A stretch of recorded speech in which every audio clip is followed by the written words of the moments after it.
nós orarmos ao nosso Deus. Querido Deus, em nome de Jesus, nós agradecemos ao Senhor o dia que o Senhor nos concedeu, um dia de saúde, sustento, que nos permitiu, ó Deus, estarmos aqui reunidos para mais uma vez ouvirmos a Tua palavra, sermos direcionados pelo Senhor, ó Deus, para que a igreja possa sempre, ó Deus, estar vivendo a Tua vontade, ó Pai. Pedimos a Ti, ó Deus, em nome de Jesus, que nos dê sabedoria para nós podermos entender a Tua palavra, que o Teu Espírito Santo venha aplicar em nossos corações todas as lições que o Senhor tem a nos trazer através dos textos que forem lidos nesta noite, ó Pai. No nome de Jesus que nós oramos e desde já nós agradecemos ao Senhor. Amém, Senhor Deus. A igreja pode se sentar. Irmãos, então nós vamos dar continuação, como nós temos falado sobre os reis de Israel, os reis de Israel e de Judá, após a divisão dos reinos. Mas antes, como nós temos feito, nós temos falado sobre o culto de domingo, para a gente poder dar uma recapitulada e para a gente poder continuar aquilo que nós estávamos comentando já nos temas de domingo. Os irmãos estavam presentes nesse domingo? Estavam? Não estavam? Esse domingo, então, nós comentamos sobre o crescimento. Eu queria pedir para o Juliano colocar para nós o slide lá, por favor. Acho que ele não foi.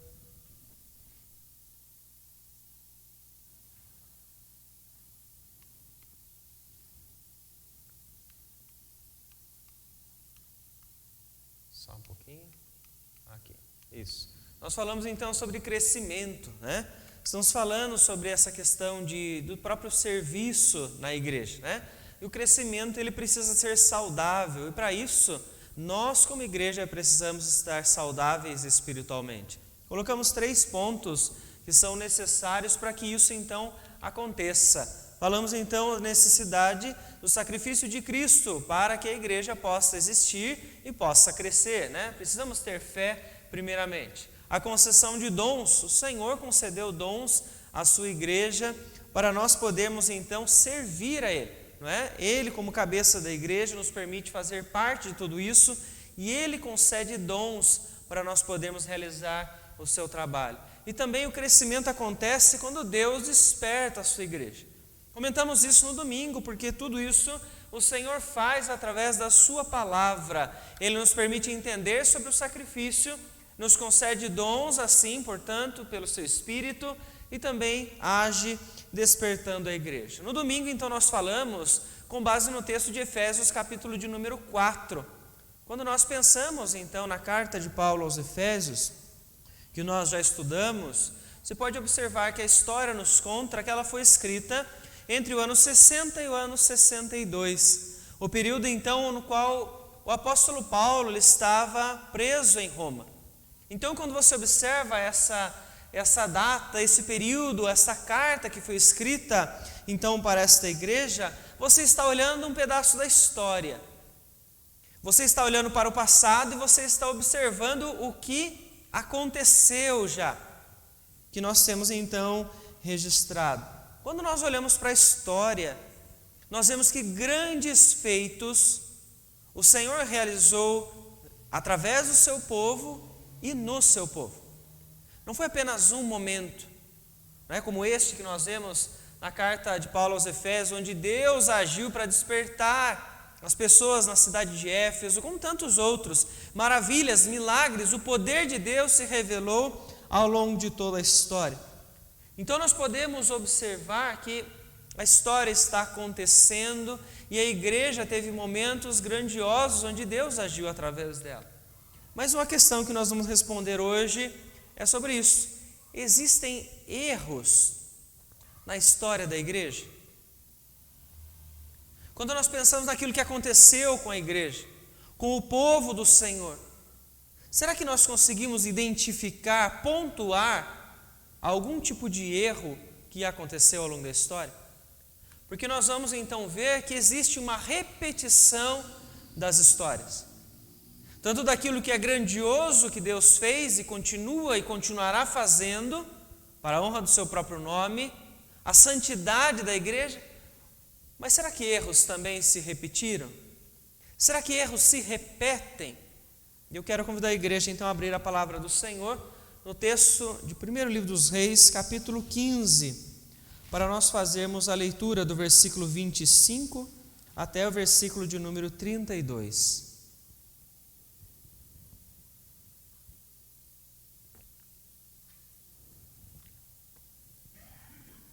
Primeiro livro dos Reis, capítulo 15, leitura do versículo 25 até o versículo 32. Eu vou ler o versículo 25, eu gostaria de pedir a ajuda dos irmãos, um de cada vez, por favor, ler cada um versículo até o 32. E diz o seguinte, a palavra do Senhor. Nadab, filho de Jeroboão, começou a reinar sobre Israel no ano 2º de Asa, rei de Judá, e reinou sobre Israel 2 anos.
Isso.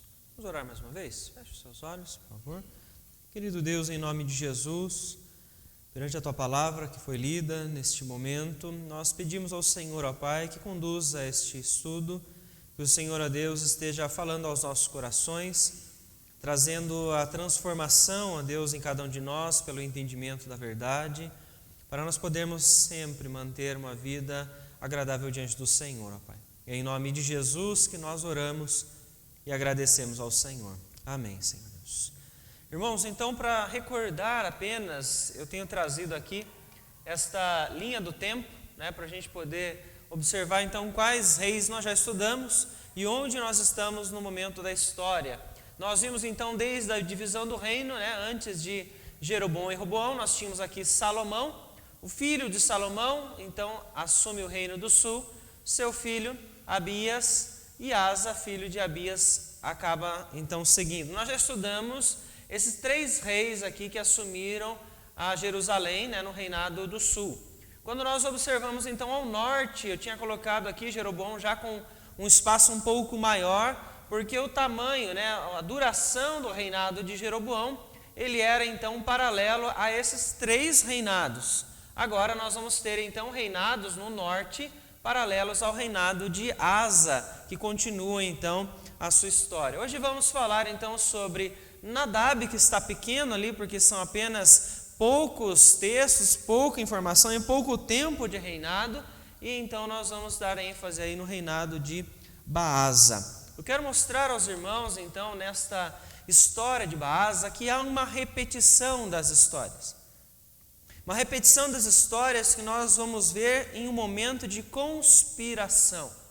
O texto conta para nós, então, logo no início, que é o filho de Jeroboão que vai assumir o reinado sobre o norte. É Nadab, então, quem está assumindo. Porém, o texto reforça, como já havia acontecido com Jeroboão, que ele fez aquilo que era mal perante o Senhor. Ele segue o caminho de seu pai e ele continua conduzindo Israel para pecar, para continuar então na idolatria que Jeroboão havia trazido sobre Israel. E é interessante então o texto nos mostrar que há uma batalha acontecendo. A batalha em Gibeton entre os israelitas do norte e os filisteus que moravam naquelas terras. A intenção, nós vemos, é de Israel avançar para suas conquistas, porém a conspiração que acontece nesse momento de batalha, quando eles estão prontos, é então de Baasa para com o rei de Israel. O texto então nos mostra que Baasa conspirou contra o rei, versículo de número 27, e ele vai agir então contra a vida do rei Nadab. O que nós podemos ver nesta conspiração é que há um anseio de Baasa pelo trono de Israel. A continuação do texto que nós já vimos é exatamente isso que vai acontecer. Baasa vai assumir o trono de Israel. Há este anseio deste homem de chegar então a este trono, que nada mais é do que um anseio por poder. Este homem deseja estar no controle daquela situação, no controle de todo aquele reinado. E quando nós pensamos nesse desejo por poder, nós vemos então que isto é algo que não aconteceu só neste momento da história. Esse desejo por poder já é uma repetição das histórias que nós podemos então observar. Porque o que é desejar poder? As pessoas então, quando elas observam alguém que está numa posição de poder ou de autoridade, muitas delas anseiam estar naquele local, porque aquele que tem poder parece que não tem limitações. Aquele que tem autoridade parece que ele não tem restrições.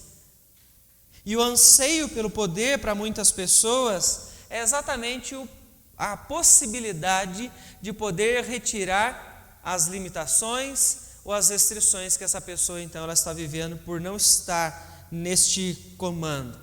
Esse anseio não é algo novo. Nós vemos isso acontecer lá ainda em Gênesis capítulo 2, versículo 17. Há uma ordem de Deus, uma ordem com restrições. Deus então orienta para que Adão e Eva comam de todo o jardim, porém não se alimentem de duas árvores. Restrições.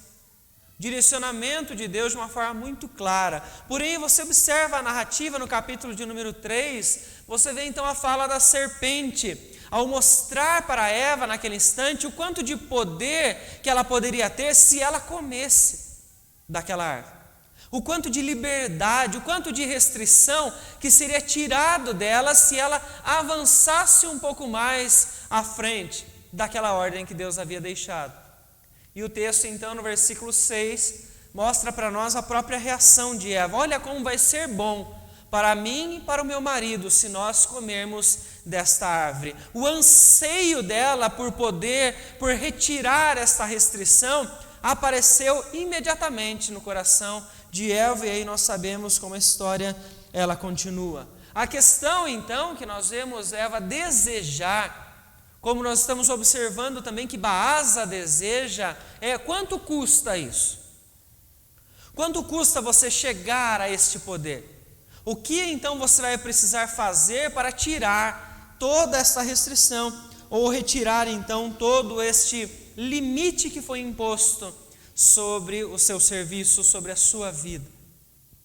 Algumas pessoas podem utilizar de atos de injustiça, outros vão agir na mentira, outros vão agir enganando. As pessoas vão então utilizar de diversos meios, mas Baasa, como nós vemos, ele vai utilizar o seu desejo por poder, ele vai utilizar a própria morte, ele vai então partir para retirar a vida do próprio rei. Então veja como essa história se repete, O desejo de tirar a vida de um rei já aconteceu lá com Absalão, filho de Davi. Ele persegue Davi para que ele possa matar o pai e retirar o pai do trono para que ele possa assumir. Veja então como a história nos mostra que há uma repetição de conspirações para que as pessoas assumam o controle, assumam o poder. É um desejo por independência. E o custo, muitas delas têm então trilhado um caminho completamente desagradável a Deus, como Baasa, para conquistar aquilo que quer. O texto mostra para nós, no versículo 27, que Baasa conspira contra Nadab, fere ele em Gibeton, e na continuação do texto, ele então extermina toda a sua descendência, né? Todos os filhos de Jeroboão, como nós vemos no versículo de número 29, que é a família de Nadab, toda a descendência dele, ela está sendo exterminada aqui por Baasa neste momento. O que é que nós temos que entender aqui? Que essa conspiração, esse desejo que está surgindo no coração de Baasa, nada mais é do que o desejo pecaminoso que ele tem, que brota de um coração que anseia a liberdade das restrições, que anseia avançar qualquer sinal para conquistar aquilo que o seu coração está querendo, os seus próprios prazeres, os prazeres então da carne. Mas quando nós vemos a história repetir sobre os erros de homens e mulheres que pecaram, nós podemos observar então que essa repetição sempre levou então a uma condenação. Todo pecado levou à ação de Deus. E o que é que a história nos ensina sobre o juízo de Deus sobre o seu povo? Observe então que o texto ele vai nos ensinar isso. O próprio versículo de número 29, que nós acabamos de ler, ele mostra para nós que algo está acontecendo segundo aquilo que Deus havia dito que iria acontecer. A morte, de toda a descendência de Jeroboão, como você pode ver, está acontecendo conforme o profeta Aías já havia dito para o rei Jeroboão enquanto ele estava no trono. Por que isso acontece? E aí é que a história então ela nos mostra. Por causa do pecado de idolatria que Jeroboão havia cometido, levado todo Israel a cometer também esse mesmo pecado, quando ele constrói os bezerros de ouro, coloca um no sul e um no norte, e ele conduz então eles para longe do Senhor. Então veja, este profeta qual é mencionado aqui, é o profeta que está vindo então ao longo de toda a história, sendo usado por Deus. Deus está trazendo a sua palavra para revelar o seu juízo sobre aqueles que pecam e permanecem em pecado, aqueles que pecam e não se arrependem. Então nós observamos a história falar do juízo de Deus sobre Salomão, porque ele havia desobedecido, das diversas mulheres às quais ele se envolveu, a idolatria passou a fazer parte da sua vida. O seu filho então, Roboão, assumiu o reino do sul e um servo assume o reino do norte. E essa é a consequência que Deus então disse que iria acontecer com Israel, a divisão. Mas nós observamos então que o mesmo profeta Aías, que fala sobre a divisão das tribos que seriam dadas para Jeroboão, é o mesmo que fala para Jeroboão que ele então receberia o juízo de Deus com o extermínio de toda a sua família. Porque ele continuou conduzindo Israel ao pecado da idolatria. Ele continuou conduzindo Israel para adorar outros deuses. Ele poderia ter interrompido a história. Ele poderia ter mudado a sua postura. Ele era o rei. Mas nós vemos que a história ela se repete. A história onde pecadores anseiam com todo o seu coração satisfazer os desejos da carne. E da mesma forma, o agir soberano de Deus, com juízo sobre aqueles que não se arrependem. Nós vemos então que esta condenação ela é vista naquilo que Baasa faz contra Jeroboão e sua família, seus descendentes, mas também isso vai atingir da mesma forma a vida de Baasa. Capítulo de número 16, ele vai então continuar para nós a história deste rei. Como mencionei, Nadab quase não aparece. Ele reinou 2 anos, mas no 3º ano então do reinado de Asa, nós vemos então que Baasa já começou a reinar, Como eu falei semana passada, são nomes que às vezes nós não estamos familiarizados e confundem um pouco, Asa, Baasa, nomes parecidos, e a gente precisa ter um pouco de atenção aqui para a gente saber de qual rei que nós estamos falando, Baasa, então, ele continua o reinado, ele vai reinar então por um longo período, como o texto no verso 33 diz, 24 anos ele vai permanecer no trono sobre Israel. E a sua história é uma história muito parecida com a de Jeroboão. A história se repete mais uma vez. Capítulo de número 16, versículo de número 1, começa dizendo: veio a palavra do Senhor a Jeú, o profeta, contra Baasa. Então ele vai proferir a palavra de Deus para este homem que está permanecendo em pecado e que não abandonou aquilo que Jeroboão havia trazido sobre Israel. Versículo 2, capítulo 16, ele reforça isso. Você não só cometeu o mesmo pecado, como você continuou conduzindo o povo à idolatria. Então veja, o slide é até o mesmo praticamente. A mesma história, o mesmo pecado. E nós vemos então que diante desse anseio do coração, onde Baasa estava querendo tirar a vida do rei Nadab e criou toda essa estratégia aproveitando-se da batalha em Gibeton, nós vemos que Deus estava observando tudo isso e ele então agora vem com juízo sobre Baasa. O profeta Jeú então diz no versículo de número 3 exatamente aquilo que ele disse para Jeroboão: exterminarei a ti, Baasa, e os teus descendentes, farei a tua casa como a casa de Jeroboão. Versículo de número 4, versículo 4, ele diz: quem morrer a Baasa na cidade, os cães o comerão, e o que dele morrer no campo aberto, as aves do céu o comerão. É a mesma fala que você encontra do profeta Aías, dizendo então para Jeroboão, quando ele estava conduzindo Israel ao pecado. A mesma expressão. E ele está dizendo aqui então que quem morrer da família de Baasa, eles vão ficar sem um sepultamento digno, eles vão ficar expostos, vão ser comidos pelos cães, comidos pelas aves, para que todos então que observarem isso acontecer, eles possam temer ao Deus de Israel.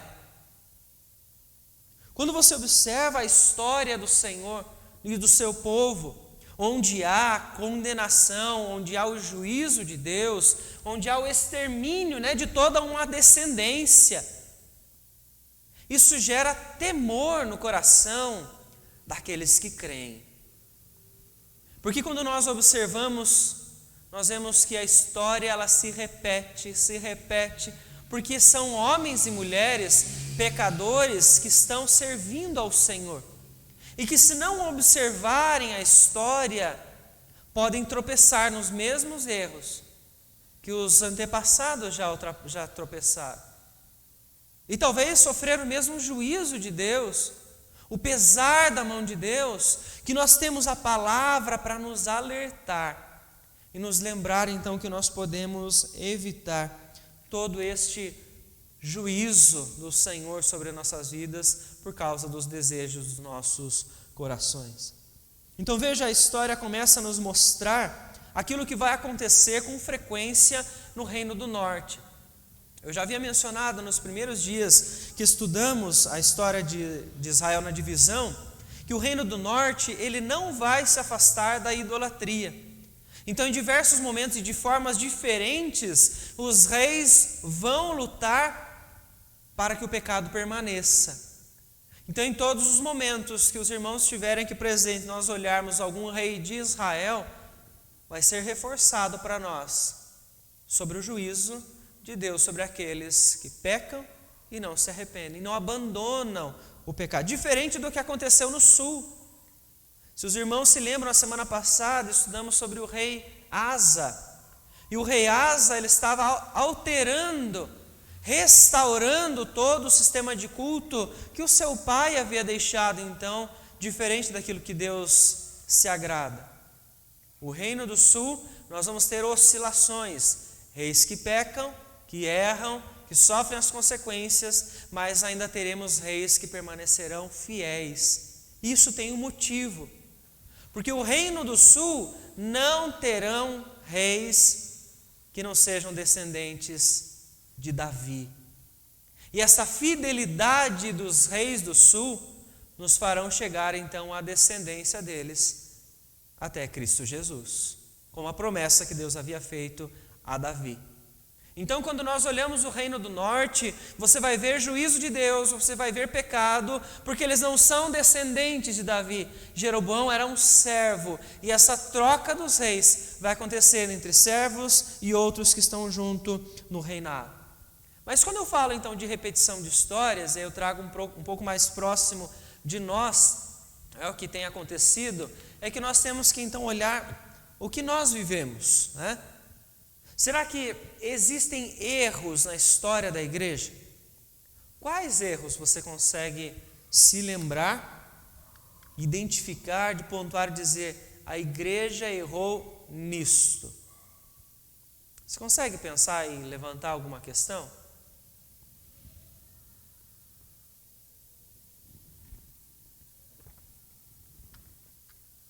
Vou começar com alguns exemplos. A palavra nos mostra. A igreja começa no livro de Atos, ali desenvolvendo depois da ascensão de Cristo. E você observa então que em Jerusalém, a igreja que está ali, Ananias e Safira, erraram. Ganância.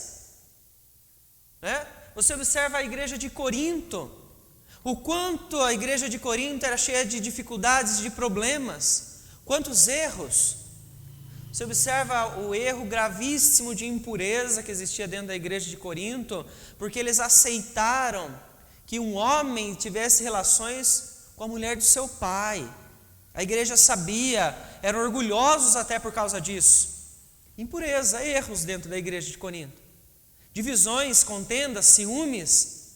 Quando os irmãos da igreja de Corinto discutiam quem era de Paulo, quem era de Apolo, aquele momento foi um erro aquele tipo de postura. Quando você pega a igreja da Galácia, a carta de Paulo é direcionada a isso. Existe um instante na igreja que eles erram quando eles são conduzidos a um legalismo.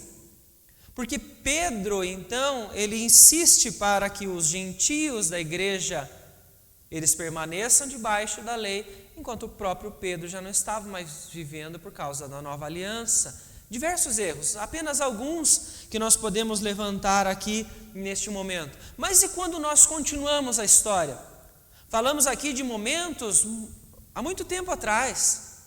Continue a história da igreja e você continua estudando e você vai ver que a igreja continuou errando. Por quê? Porque o desejo do coração do homem ainda continua brigando contra uma vida de santidade. A repetição da história, ela vai continuar sempre acontecendo. Se nós aqui, trazendo mais perto ainda para nós, olharmos para o passado desta igreja, quais os erros nós poderíamos levantar que aconteceram aqui? Não podemos dizer que nunca houve erro, porque nós somos pecadores e todos que passaram por aqui eram pecadores também. Tivemos erros. E ao longo de toda a história, como aconteceu com Ananias e Safira e tantos outros, aqueles que não se arrependeram sofreram o juízo de Deus, o pesar da mão do Senhor, a disciplina vinda dos céus, porque Deus está tratando o seu povo.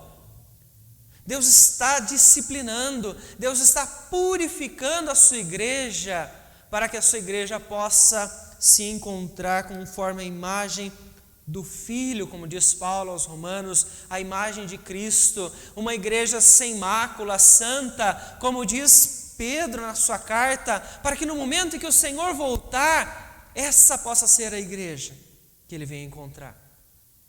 Não uma igreja em desobediência, não uma igreja em pecado, não uma igreja que repete os erros falhos do passado. Vejam, irmãos, como é importante nós aprendemos a história da igreja. Como é importante nós aprendermos a história do povo do Senhor, porque aquilo que eles erraram, nós não precisamos errar mais para aprender o que vai acontecer.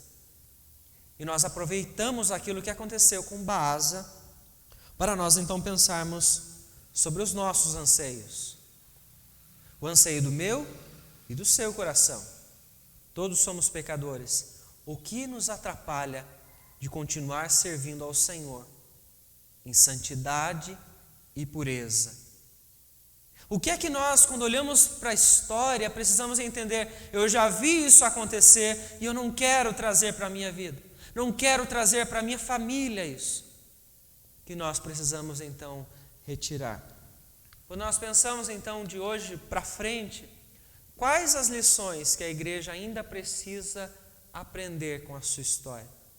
Eu quero pedir a sua ajuda para nós olharmos para nós, Filadélfia, para juntos nós identificarmos o que você acha que a igreja precisa melhorar hoje. Que talvez a história já tenha mostrado e que a gente ainda não aprendeu. O que é que nós temos ainda falhado, que no seu ponto de vista nós precisamos reorientar para que isso esteja diante da palavra do Senhor? Você pode me ajudar para nós pensarmos? O que é que você vê que nós, Filadélfia, precisamos melhorar?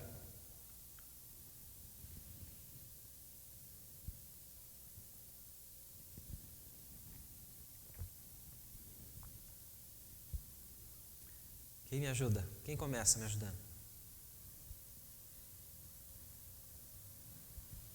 O que nós precisamos trabalhar na igreja Filadélfia para ela se tornar melhor?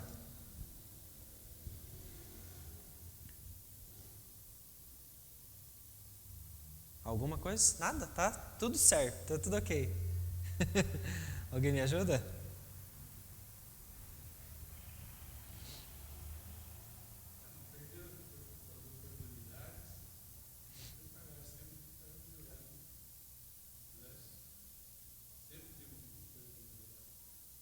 Sempre temos que aproveitar. Mas o que, seu Nelson? O senhor poderia me ajudar? O que a gente precisa fazer para melhorar?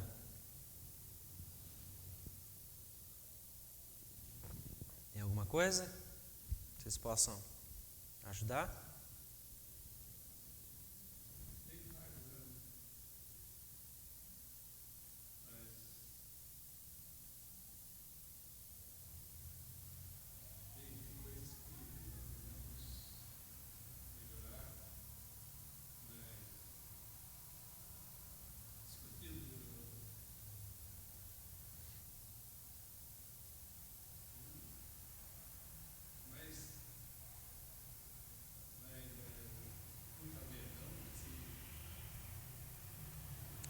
Nós poderíamos levantar vários temas, né?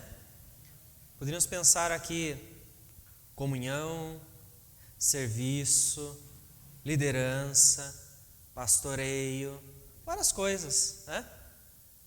Nós poderíamos identificar vários pontos que precisam ser melhorados, né? Por quê? Porque nós somos pecadores que estão batalhando constantemente para corrigir, porque por meio do sangue de Cristo, o sangue que nos purificou, o sangue que nos libertou da escravidão dos pecados, este preço pago foi altíssimo, eficaz e eterno. A igreja vai tê-lo sempre, para que ela não viva mais como vivia antes, como Paulo diz aos Efésios. Antes vocês viviam diferente, hoje não. Hoje estamos livres para viver para o Senhor.